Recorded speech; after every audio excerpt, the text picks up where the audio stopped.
I'd like to say Travis and I have been around the tech community a long time and other startups. We're both veterans from the U.S. Army. Specifically for this event, TechStars did a ton for us because we're launching our product on Kickstarter in about 2 months, and we needed PR contacts, and that was incredibly useful for us. So we got some really good contacts from that. And the other big thing about it is, you know, when you go to startup events, you usually run into like 22-year-olds that have never done anything, and we always kind of felt like we were the lone wolf out there being veterans, and we now know that we're not, and that there's a lot of successful, very successful people in the startup community. In my yard, 8 sprinklers. Have you ever tried to program one of those? You walk up to it, it's got this dial, it's got this lever, and it's got a button. I'm still going off of the sprinkler system program that was there when I bought the house. I haven't redone it at all. Yeah, and how many of you have gone home and realized that you left something turned on, and you wish you had turned it off? You come back and it's been running like for 3 hours for a day. Good. Or the opposite of that, you left and you're like, oh my gosh, I didn't turn that off. Or walk around this building here. Just when you walk out of here today, look at the lights that are on that shouldn't be on. Okay, that is wasted power. Everywhere you look, stuff is being left on, running.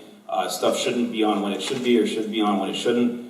And it's all totally solvable. Today we have, you know, powerful cell phones that we can play any imaginable game. I can play Quake on my iPhone, but I can't get the lights off when no one's in the room. And that just requires automation. And the reason automation has failed today, it's an industry that's been around for 30 years. The reason it's failed is because it's simply very poorly executed. So we're WigWag, and we build a platform that allows any user, any person that wants to automate something in their lives to simply and quickly deploy sensor devices or control devices. This is the WigWag sensor block. It's got an accelerometer, light sensor, pressure sensor, temperature sensor. You can throw this in your garden, get a notification that it's below 32 degrees, go throw a blanket over your plants. Throw it in your mailbox, get notified when something gets delivered. Throw it on your porch, get notified when UPS guy showed us up on your phone. The other thing we have is we're a platform. So with this chip, any company in the world can automate any device.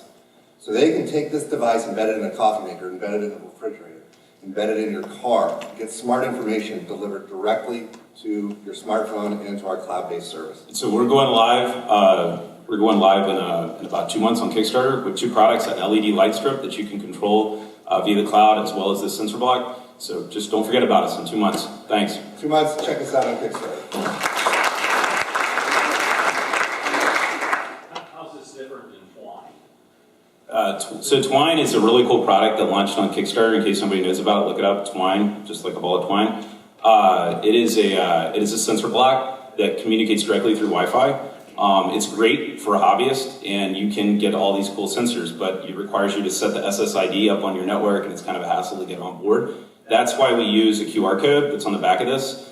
Somebody yesterday told me they hated QR codes and they weren't cool anymore. You're welcome to punch in the 27-digit number yourself on your iPhone if you don't want the QR code. But the whole purpose of the QR code is just to scan the device, and it onboards it to our own wireless network. And the big advantage of that is it's fast, and so you could deploy lots of these. And that's a problem with automation. It has to be easy, and that's part of the reason we're solving it that way. Sure. Are you guys going to need a smaller one? I leave my hair curling iron on all the time. The smaller So sensor. she's talking about a control device. We will have a control device that allows you to take electricity, plug it into it, and you can turn off that device. Yeah, probably the third product's going to be That's the other difference between power us outlet. and Twine is we make control devices too. We can turn off lights and control things based on sensory data.